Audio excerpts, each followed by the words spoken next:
Okay, hi. Welcome back after spring break or whatever, Mayfest. It seems like it was a holiday. We've just got 2 weeks to go. We've got this week and next week.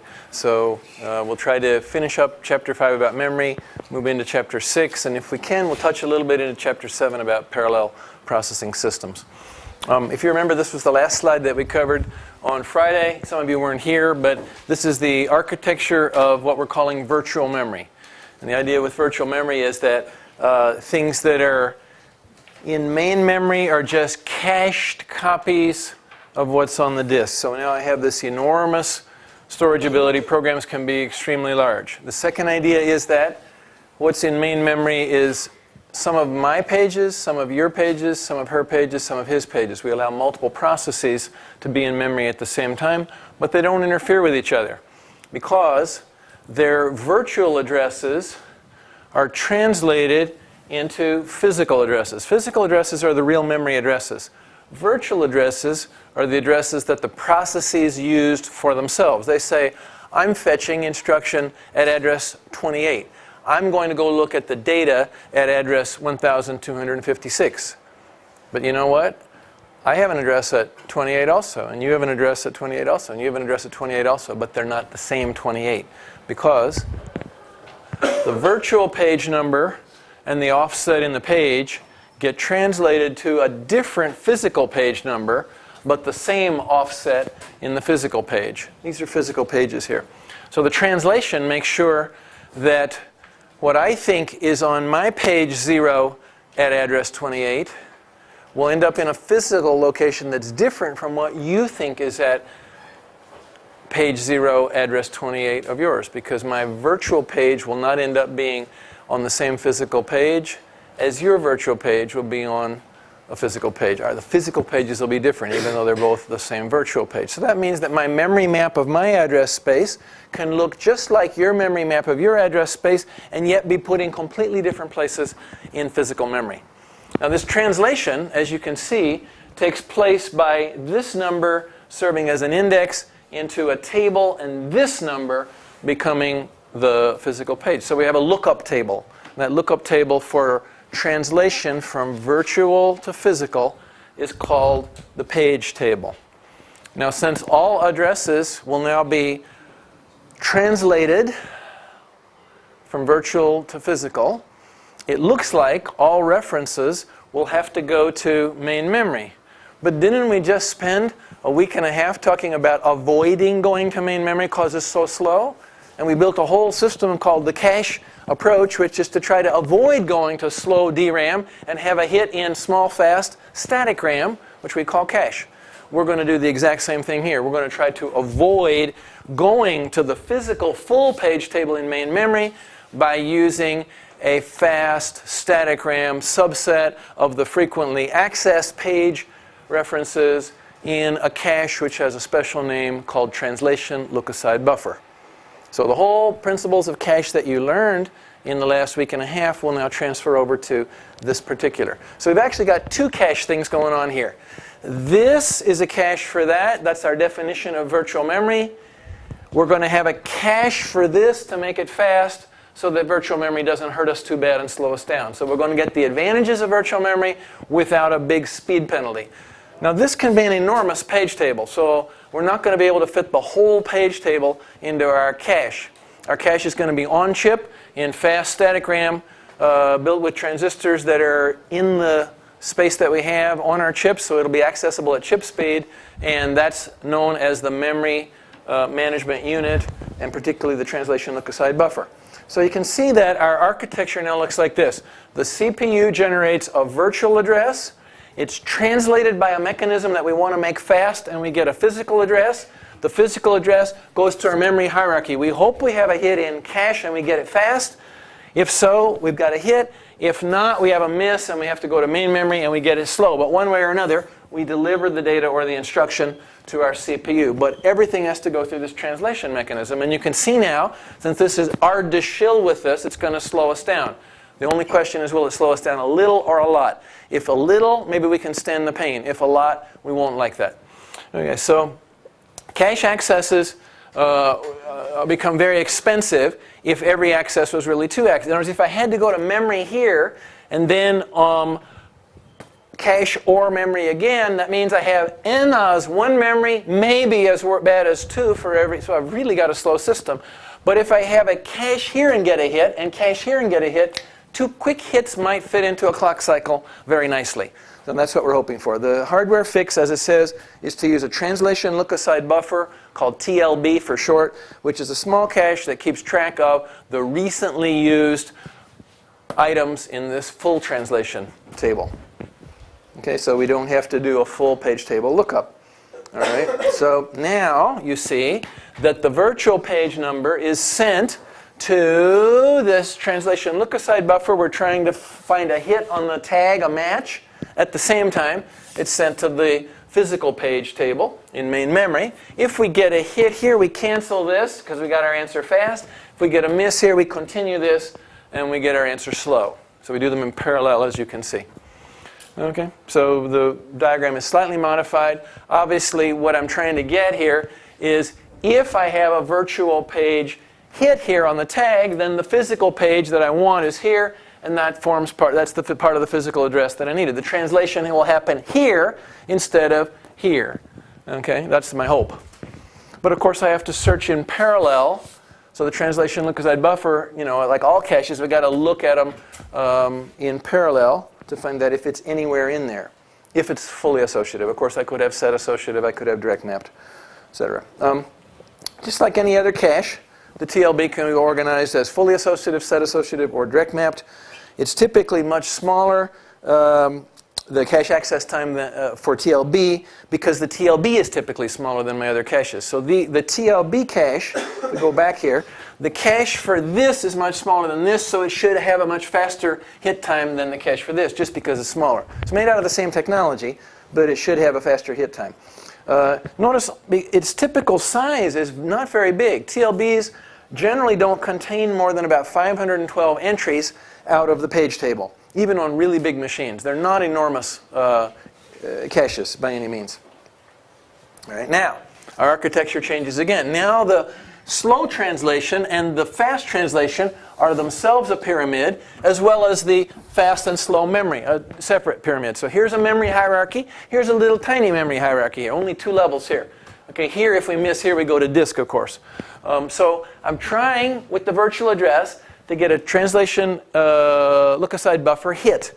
I do a quick lookup. If I get it in about 1/4 of a clock cycle time, I've got a hit, and I'm off to my memory cache with it. Right? And that'll take about 3/4 of a clock cycle. So bingo, hit means I do it in 1 clock cycle. So we didn't slow anything down. That's great. But TLB miss means you got to go to memory for the translation, and of course I'll bring it into the buffer and put it in my cache after that. Every miss, of course, always brings the new data in. So then I'll have a slow hit here, and then I'll continue to look for it and hopefully have it here, but sometimes I can have a miss and go here too. So worst case is miss here, finally get the physical address, miss here and have to go to main memory. Well, that's not the worst case. The worst case is it's not in main memory, you got to go to disk. So a TLB miss could mean one of 2 things. It could mean it's just a TLB miss and you'll find it here, or it could mean it's a page fault. What does a page fault mean? You didn't find it here because it's not here, because it's not here. It's on disk. A page fault is the whole page you're looking for is not in physical memory. So of course, it won't be in the translation memory either. This says where to look in physical memory. It's not there. It's not in physical memory. So you're going to have to go to disk. So some of these misses just mean go here and bring it in. Some of these misses mean you're out of business. We've got a long, long wait for disk to spin. Move the head and get it brought in. That's a very lot of tea. You're going to drink a lot of tea. Okay, so if the page is loaded in main memory, then the TLB miss can just be handled in hardware or software the normal ways. Bring it from here up to here, etc., okay, by loading it in from the page table. And that'll take tens of cycles. So these misses where you find it here are on the order of tens of cycles. So of course you're going to have to stall the pipeline. The pipeline can't continue. Everybody gets to drink tea for tens of cycles. Tens means 10, 20, 30, 35, 28, numbers like that. Okay? If the page is not in main memory, oh, then we've got a page fault. And now we're talking millions of cycles. So of course, we don't just stall the pipeline. We completely kick your process off that caused the page fault, suspend it and freeze it for millions of cycles, and try to do some other useful work with the processor in the meantime. And part of that will be the operating system calling and rearranging and so on. But we'll eventually schedule somebody else to run on the processor. This is an awful lot of tea. That's like, you know, lifetimes of being suspended. This, we can drink a little tea and survive. Maybe we could schedule some other work. In hyperthreading, what they do is when there's a page fault, when there's a translation look-aside buffer miss, they try to do some useful work for those cycles. Okay, but it needs to be a very fast and light context switch, like a thread switch, to get any benefit out of this. But everybody can benefit from this, obviously. Heavy-duty processes can be offloaded. You know, tons of concrete can be filled in dumpsters and taken away and new trucks brought in that kind of time. That's a lot of serious processing time. Okay, so TLB misses are much more frequent than true page faults. Most of the time when you don't find it here, you'll find it here and just bring it up. Okay, that's what that slide said. Any questions about the whole concept of speeding up the translation from virtual to physical by having a special little cache? Should be okay with you because we've already defended the reason for this cache to make this faster. So same idea. This is memory, so let's have a non-memory, static RAM, quick access subset that we hope to have a high hit rate on. So the caching principles open up the doorway for all kinds of interesting applications, including this, and web caching, and DNS caching. There's all kinds of caching that's used. The cache principle is important to understand. Once you got it, you'll see it all across the curriculum. It'll be used in many, many areas of our education. All right, now, that means that there's three possible places that we could have a miss, because we got three caches. TLB is a cache for the page table, and cache is a cache for main memory, but main memory is a cache for the disk. So I could have a miss in the TLB, or a miss in the page table, which means I've got a page fault. It's not in main memory, it's going to be on disk, or a miss in my memory cache, which means I'll have to go to main memory for it. Got it? So therefore, with three, there's 8 combinations. Hit, hit, hit is the best. Miss, miss, miss is the worst. All 8 combinations are not listed here, I don't think. 1, 2, 3, 4, 5, 6, 7. Yeah, they are. All 8 are here. Notice two lines are combined. And so you can just look at that chart. I'm not going to bother to read it, but you can have a look at it and see what happens in the best case and the worst case, and see what kind of situations can occur here. Sorry about the sliding. This belongs to here. This belongs to here. Okay.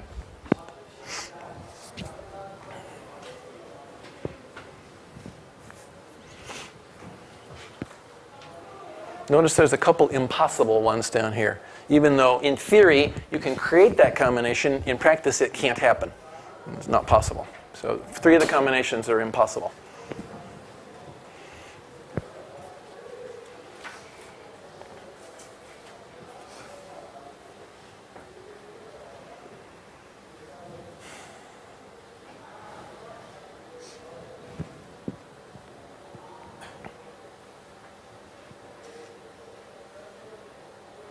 Okay, so are there questions about this?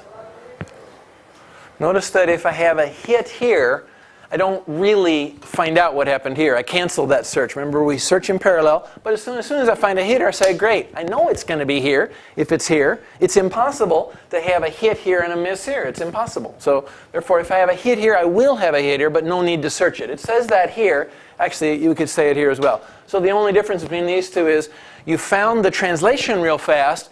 Did you find the data or code real fast? The answer is yes, I did. No, I didn't. Right? So we had a cache miss here. This cache hit, but this cache missed or hit. So that's what we want. That's the second best. In both of these cases, we get fast translation. Now, here and here, we have TLB misses. So we have to go to the page table in main memory. And in both of these cases, it says hit.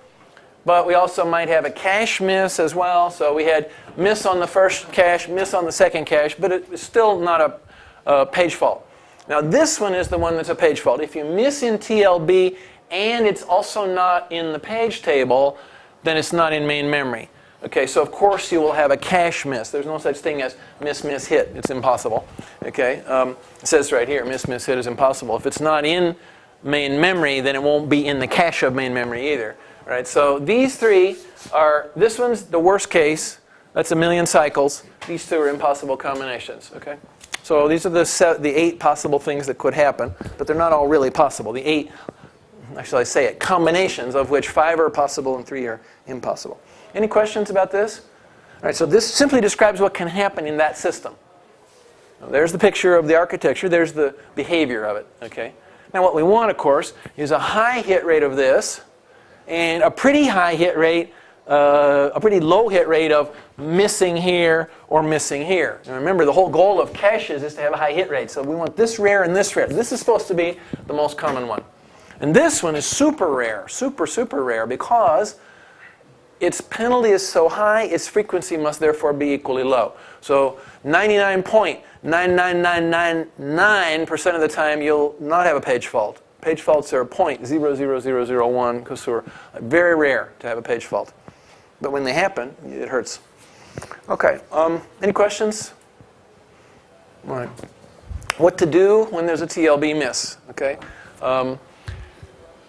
When there's a TLB miss that's for a page that is present in memory, that means that you can get it from the page table and you will bring it in. In other words, the valid bit in the page table is set, so it's not a page fault. It's the kind of TLB miss which just says, oh, we didn't have that data in our fast lookup. Then what we're going to have to do is TLB miss, or if it's the other kind, page fault. These kind of errors, they are exceptions, and they must be asserted by the end of the clock cycle so that we don't proceed with that memory access, so that the next clock cycle begins processing the exception. And you can see here that the exception program counter register, the cause register, the bad virtual address, the index, random, entry low, entry high, and context registers are all special purpose registers. And they all have numbers. Now, some of those registers you've heard of. When we talked about exceptions, we introduced the idea of an exception program counting register. And we said you got to have a cause to stick the exception in. All right, but those exceptions were just what kind? Bad instruction or ALU overflow. Things that happened in processing. But now we're talking about exceptions that happen when you try to go to memory and you can't. Can't get the quick translation, or you can't even get there at all. So we've got to have some more. Bad virtual address, for example, okay? Or some of these other. The idea here is that the address that caused the exception is located here. This index is where the location in the translation look-aside buffer that you're trying to read or write is. You put that value in registers. So look, we've got about 14 different registers. Well, they're not all shown there, but these are not programmer registers. These are not visible. They're not part of the instruction set architecture, but they are registers. They're secret registers. They're hidden. The PC is also such a register. The programmer never can write directly to the PC. So you think about it now, we've got two kinds of registers. We've got the kind the programmer can see and do something with, or the compiler, you know, the kind you programmed in your first MIPS project. And then you got the kind you can't. Okay, these kinds of registers. Okay, so the physical page address goes in this entry low. The virtual page address goes in that entry high. The page table address and page number go in. So you can see that some of these that are shown on this are for processing the TLB misses. And now there needs to be some software that accesses those registers and does something. So when you have a TLB miss, what you need to do is quickly run some code to recover. We've got 50 cycles, so we need to do something about it. The hardware saves the address that caused the miss in the bad virtual address register and transfers control to, hey, here we are again, the beginning of our exception program code. And what we're going to do is, of course, there's many kinds of exceptions, but the one we want to handle the very fast, we put at the top, okay? We say, try this for, if it was a TLB miss, do this. If not, then jump and do the rest. But this is the one we got to get in and get out. Do you notice how short this code is? Handling a TLB miss is really quick. What do we want to do with a TLB miss? What do we want to do? Quickly, what do we want to do? If I missed in, tried the translation look-aside buffer, oh, not there. Yundum. What shall I do now? What shall I do? Go get it from the page table and put it in the TLB so that I'll have it next time and not miss, right? That's the right thing to do. If the reason I missed is it's a page fault, go take care of page fault problems. But hopefully it's not that. That's pretty rare. Probably the reason I missed is that it's just not in the TLB, but I can get it from the page table. So I want to quickly move it up and get out unless it's a page fault. So that's what this code should do. So let's see what happens here. TLB miss. move from the context register into K1. Anybody remember K1? Those were those registers, number 27 and 28 in the MIPS register set that you never touched. It's like a reserved register, but reserved for operating system, reserved for operating. Remember, we have the assembler temporary AT, register 1, which is reserved for the assembler, and we had 2 others that were reserved for the operating system, K0 and K1. Do you remember those? Maybe you do, maybe you don't. But out of the set of 32, there were 3 registers that you were not supposed to put any user code in. Not you, not your compiler, not your friend. Remember that? 1 for the assembler to use for its temporary purposes, 2 for the operating system to use for its temporary purposes. Hochgeldenes, here's one right here, Tanishterium K1. We're going to use it for temporary purposes. Move the context register over into that. Copy the address of the page table entry, the address of the page table entry that missed, that faulted, that caused the miss, into K1. Now what are we going to do? We're going to use that as a memory address, and we're going to go get what was there and put it into K1, okay? And now we're going to move to. This is move from, this is move to. We're going to put that into entry low. Put the page table entry into entry low, and then TLBWR, put entry low into, this is kind of shifted here, hang on here, at random. Not quite sure what's going on here. And then return from the exception. So in the end, we had a very quick exception. Get in, do this, and get out. What we're trying to do here is we're trying to basically TLBR, here's the crucial instruction here, copies from entry low into the TLB entry selected by the control register random. So we're using a control register random here. Not sure what happened to the, it's kind of shifted around, doggone it. Let me look in the book. Anybody bring their book? I didn't bring mine. Anybody got their book handy? Okay, this code is in the book, so let me see if I can fix this, get straightened out. Page 513. No, it's right, it's right. There's just a, we want to put the entry low into the TLB at location random. So it basically it uses a random value and says put it into the translation look-aside buffer at a random location. So what does that mean? If you put it in a random location, it means the TLB is fully associative. And so you chose to say throw the dart, wherever I hit, you're out, I'm in. Right? So we're saying any place is a valid location for me. Somebody's got to go. I pick a random one and let it out. Okay, so is that as good as least recently used? No, of course not. Is it simpler? Well, of course. It's very simple, but it's not as good a performance as what happens if I throw the dart and the one I hit is the one that was just before. It just came in. I just killed it and threw it out. That's not very good. But on the other hand, my dart might hit the very oldest one. Yeah, okay, so you can see random's not terrible. How much better is least recently used than random? The answer is not much. Small percentage increase. It helps a little, but it isn't great. Thank you for your book. Okay, so basically what we're doing is we're putting the entry, went and got the entry, and now we're putting it into the TLB, the one that we missed on. We actually went, as you can see, right here to real memory. So we're actually looking at the real page table right here and getting the thing we missed on and putting it into K1 and then moving that into entry low and then being sure to put entry low into the TLB at random by this one right here. Okay, so this is a TLB write instruction, and it writes the thing that's in entry low into the TLB in a random location, or as he puts it in. So now the thing we missed on, we won't miss on again. Any questions about that? Now, how long does this take? 5 instructions. What does it say here? TLB miss takes about a dozen clock cycles to handle. Most of it is filling the pipeline, because don't forget, wherever we were, we waste 5 cycles because we got to get this one fetched and then decoded and then execute and then memory and then write back. So it takes 5 just to get this one done, then 1, 1, 1, 1, 1. It's not a very big deal to handle a TLB miss. Okay, now some virtual memory design parameters. We're talking, remember, about virtual memory. TLB is just a way to fix the problem of slowness. So if it works right, we end up with the benefits of virtual memory, but it's not slow. Paged virtual memory. Typically, we'll have TLBs that are 16 to 512 entries in size. But the total size of the virtual memory may be anywhere from 16,000 pages up to 250,000 pages. That's the total size. In kilobytes, it's this up to this. Here we have anywhere from that to that. Block size, how big is a page? 4K to 64K bytes. How big is a TLB block? 4 to 8 bytes. Much smaller. This is normal cache size. Pages are huge. They're a lot of code or a lot of data. You bring them in chunks of that size. Hit time isn't given here, but the idea here is fraction of a clock cycle. Fraction of a clock cycle. We had 1/4 actually in the previous thing. What happens if you miss? Well, like we said, tens of clock cycles for a TLB miss. How about a page miss? It isn't in main memory, go to disk.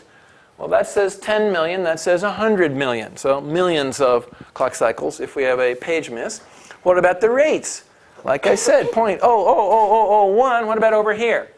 Yeah, less than 1%, but not this tiny. So we will have 99% TLB hit rates, maybe 99.99 even, but not 99.99999, not that high. All right? So these are some ideas to give you for how virtual memory works. So as you expect, as we go down the hierarchy, the hit rates get higher and higher, the miss rates get lower and lower because the penalties get bigger and bigger. Okay? So therefore, to keep this low and to avoid having to spend this many cycles, you'll see in the operating systems course, we're going to bend over backwards to do everything we can to lower that rate to avoid that penalty because it's so bad. Okay, now let's have a look here again at the two machines that we looked at earlier, the Intel Nehalem and the AMD Barcelona.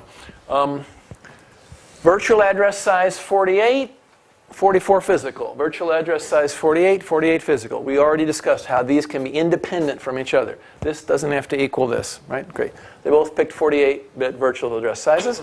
Page size, both 4K. Translation look-aside buffer organization. Notice that it's multi-level. Level 1, level 2. Got multi-level. Remember the reason for that? All this cache stuff should come back. Level 1 TLB for instructions and level 1 TLB for data are split. We've got separate TLBs for instruction and data pages. Both are 4-way set associative. They use the least recently used.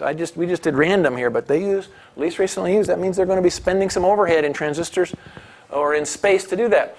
Level 1 instruction TLB holds a different number than, that should be level 1 data TLB. Sorry, there's level 2. That's level 1. So notice the instructions and data have different sizes. Okay?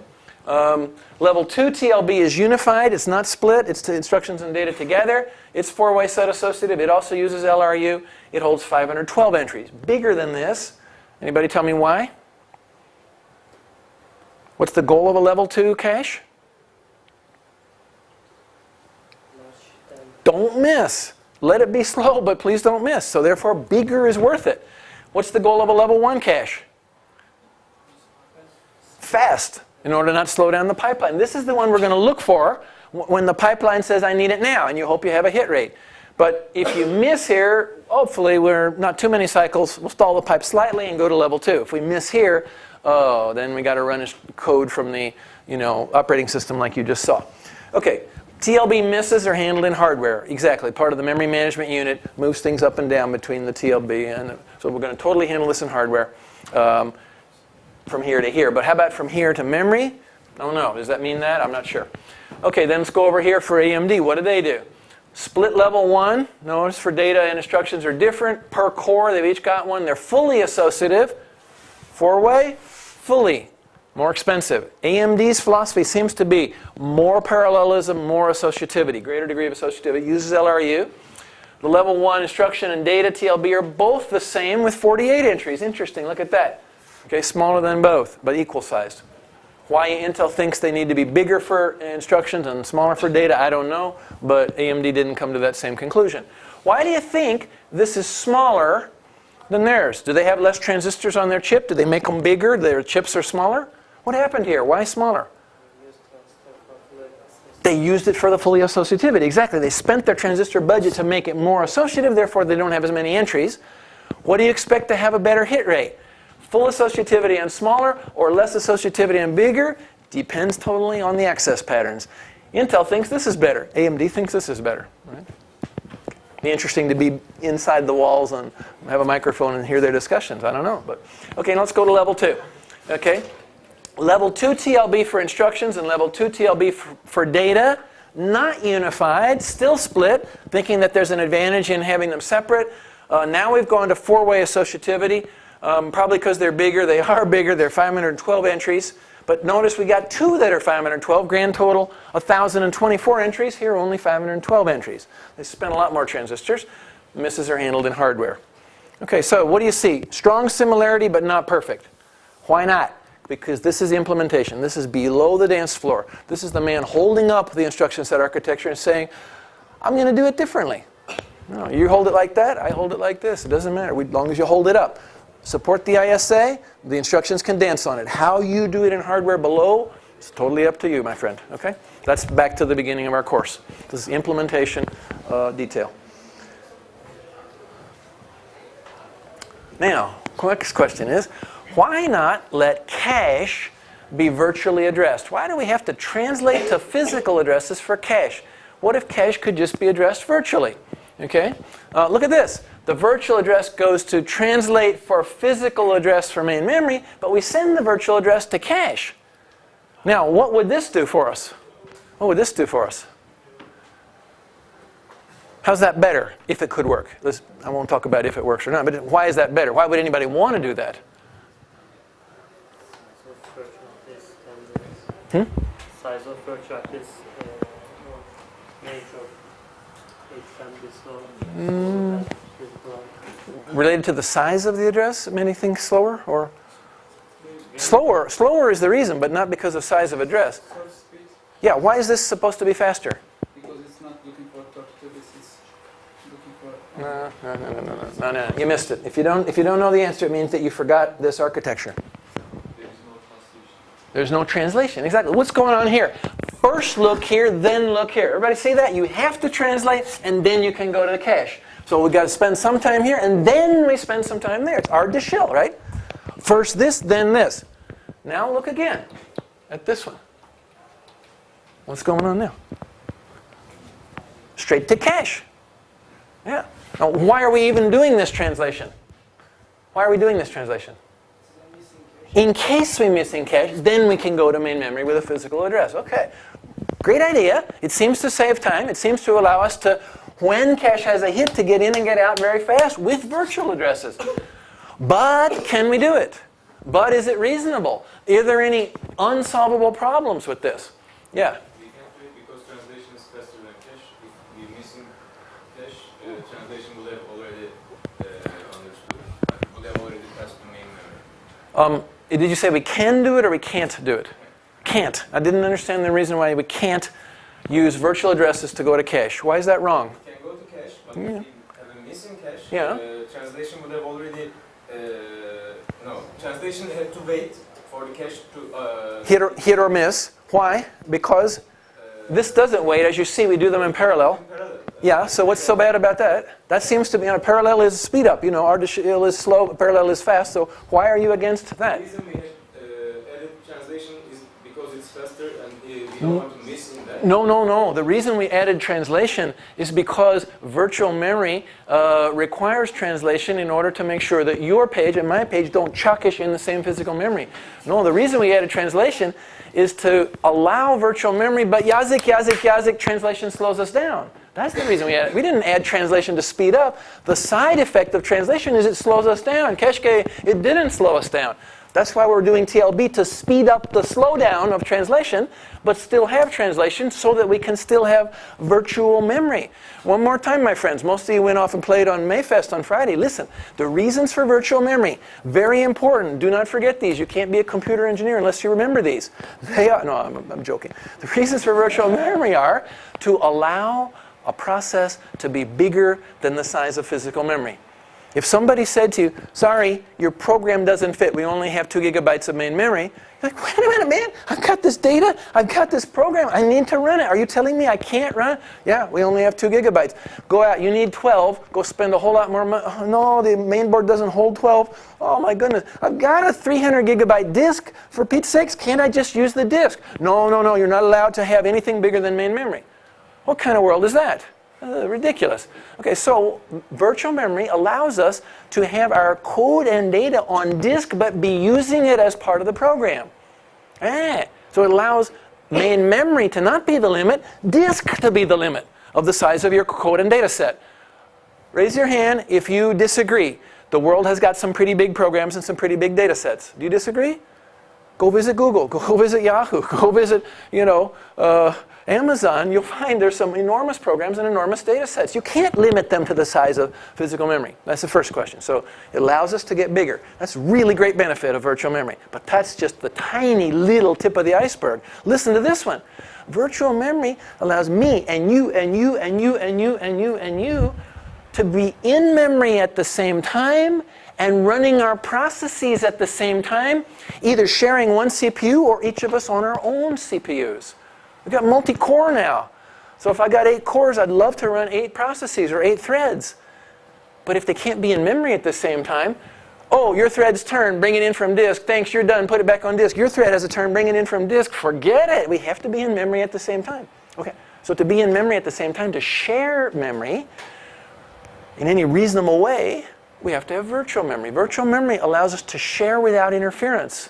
I have no knowledge of you. I think all of memory is mine. Oh, I get all of memory. And you think all of memory is yours. We all think it all belongs to us. Actually, it's being shared. A few pages are for you, a few pages are for you, a few pages for me. Who's doing that clever memory management? Operating system, of course, is providing the illusion of all of memory for you and as big as the disk. Wow! Oh, this is great, man. It's not that way, but it provides the illusion. That's why we use the word virtual. Now, if you don't want those benefits, then you must love embedded processors because they don't do virtual memory. You must love small toy systems because if you don't like those benefits, you don't want multi-users, multitasking, you just want small little things. That's fine. There's a world of plenty of things that run on small little embedded programs, but there's a lot of things that need big Kojima monstrous memory space and they need the ability to share an expensive machine. Okay, so now if you want to do those things, we need virtual memory. But the price for virtual memory is translating from virtual address to physical address. That translation, doggone it, it's so slow. What are we going to do? Hey, let's cache it. Yeah, let's speed it up with a TLB. Okay, now we're talking. But the TLB first and then cache next requires hit, and they both better be pretty slow or it won't fit in a clock cycle, or I have to shishko and stretch out my clock cycle and slow everybody down. Oh no, we don't want that. Right? So you understand? You following my logic here? Okay, so we want virtual memory, but that requires translation. Translation ended up going to main memory with this big table unless you can cache a portion of it and have a high hit rate, but it's still artificial. So now we're saying, after having said all that, how about if we don't do it artificial? How about if we do it in parallel? Okay, so here we go. Here's parallel. Don't forget translation is a little small pyramid consisting of what? Consisting of what? A cache in static RAM we hope we hit, and if not, the rest of the full page table, not the rest, the full page table in dynamic RAM, main memory, which will be slow. Okay? So when we say translation, there's a little pyramid here consisting of TLB and then page table. Everybody know that? Yeah, that's the meaning of this box. Okay. But the point is, if I can give my virtual address to cache, I don't need any translation. Yeah, it's there. Yeah, it's not. I hit or I miss. If I hit, give it. If I miss, hey, Kardesh, you got that physical address yet? Send it off to main memory. I don't have it. Okay. All right, so we're allowed now to be doing two things in parallel. We're looking here while we're translating here. Right? Now, if we have a hit here and a hit here, this will pop out fast and this will pop out fast. But who cares? That's bullshit. We cancel that. Hit, thanks, on to the next one. So it doesn't matter that I go to main memory. If I have a hit here, then it's okay. Bullshit fair. It's going to get canceled. We got what we needed and on we go. Do you understand? Okay, so the idea of parallelizing it seems great. But can we do it? Now, finally, now that I've motivated, now that I've explained the system, can we do it? Is this even possible? Is there some kind of a Pembe Ruya here, or a Yalan, or a Hile, or a trick? Oh, it's so tempting. Oh, come parallel. Don't do it in RDC. Oh, come. But can we do it? Is it realistic to give a virtual address to cache, but give a physical address to main memory? Birdaka, wait a minute. What does this contain, please? Yeah, the subset of this, right? whatever ones of these I frequently use, I'm supposed to put them here. Okay, wait a minute. Now, if it's located at address 2,458,000 here, and the value stored there is blah, blah, blah, can I store blah, blah, blah, but at a different place here and be able to find it? You know, something a little bit strange there. All right, let's ask ourselves the question. Virtual address cache would only require the address translation on a miss. You wouldn't require translation on a hit. But, there's a big but here. Let's see what it says here. You go read that. Hopefully I've got you interested in the problem. Sounds great.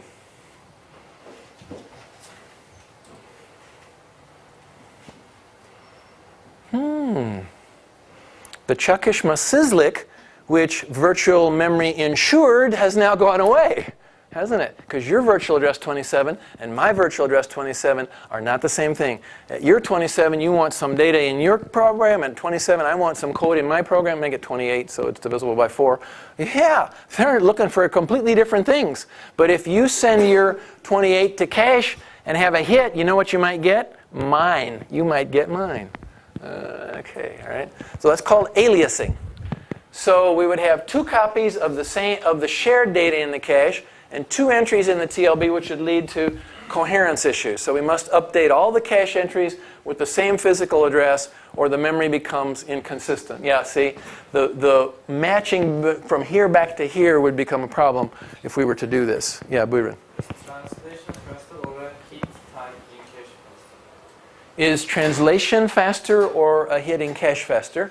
The answer is, depends upon whether translation means a hit in TLB or a miss in TLB followed by a hit in page table. If you say a hit in TLB, then I'll tell you a hit in TLB is faster than a hit in cache because TLB is smaller than cache. We said that in a few slides ago. If you say, no, we miss in TLB and we find it in main memory, the page table, then I'll tell you the cache is faster because this is static RAM and this is dynamic RAM. Yeah, so therefore, Translation is slower. After we get a hit in cache, we have to wait for the second instruction to be translated because the previous one is still in progress. No. As soon as we have a hit and come back here, this gives a new one to that and it cancels the old. Yeah, of course, yeah. We're not going to waste our time. Look, if I say to you guys, run to the engineering building and tell Altai, some message, and you all run, as soon as the first of you has given Altai the message, I say, okay, forget it, the race is over. No need to keep on running all the way to Altai's office to tell him the same thing 28 times. The first one who gets there gives him the message, and everybody else can stop running wherever you are. Maybe you only got as far as the end of the hallway. We'll cancel the race. Yeah. If the translation is not over, how do we decide which virtual address to choose in cache? Well, I mean, I don't understand your question. I don't understand your confusion. 2 programs which are sharing data. What does that mean? 2 programs which are sharing data. Their data is in the same. No, it doesn't mean their data is in the same cache. What does it mean if you write a program and I write a program and we're both using variable named x? You write it sometimes and read it. Sometimes I write it sometimes and read it sometimes. What does it mean? It's the same data here, but with different versions. Yeah, it might have different virtual addresses in your program and my program. That's likely that it would. But it needs to have the same, finish the sentence, physical address. It needs to be here. And then if we bring a copy of it, it needs to be here as well. Oh, wait a minute, but you just said it's at different virtual addresses in your and my program. Oh, now we got 2 copies of it here. That could be a problem, couldn't it? Keeping them the same. Okay, and then when we need to write back, which one do we write back? I mean, it's talking about aliasing and cache coherence. Does this word mean anything to you here? Where is it here? I saw the word coherence. Yeah, here we go, coherence. Coherence means keeping 2 copies which must be the same, making sure they stay the same. Cache coherence. Okay. But if we write back the data, we have to write it back in the physical address. This is a physical place, and this is a physical place. It's a lot faster. Don't forget how caches work. If I write, I want to write here. I don't want to write here. If I read, I want to read from here. I mean, so if I have a cache, I want to use it, don't I? I don't want to use main memory if I have a cache. Yeah. Why does the operating system allow to use same physical address by two different programs? It only does if the two programs share code or data. I'll give you a simple example. You're running a program and you need a C library. I'm running a different program and I need a C library. Shall we bring in two copies of the C library, one for you and one for me? Of course not. We'll bring in one copy of the C library. It'll be in main memory. When your code wants to call that function, it calls it. When I call it, I call it. It's located in one place, but two programs are using it. This is very common, to share data and share code. Very, very common. Can't have a library really without that. It would be stupid to say you bring in all the Java and I bring in all the Java and you bring in the C and I bring in the... What are we doing? We're wasting memory with duplicate copies. And now it's not just you and me. It's 30 processes all bringing in the DLLs and bringing in the... No. We're not going to do that. We're going to share. We're going to share. So the operating system allows sharing of code and data by multiple processes, multiple programs, if you want to call them that. All right, we're getting a little bit out of the range of hardware into operating systems, so I want to just invite you to come next year to CS-224 and learn all about this and much, much more. All right. Let's take a break there. It's a good time for a break, and come back in 10 minutes, and we'll talk about, look at this, we'll talk about reducing the translation time, how to speed it up. How to speed it up. Okay, take a break.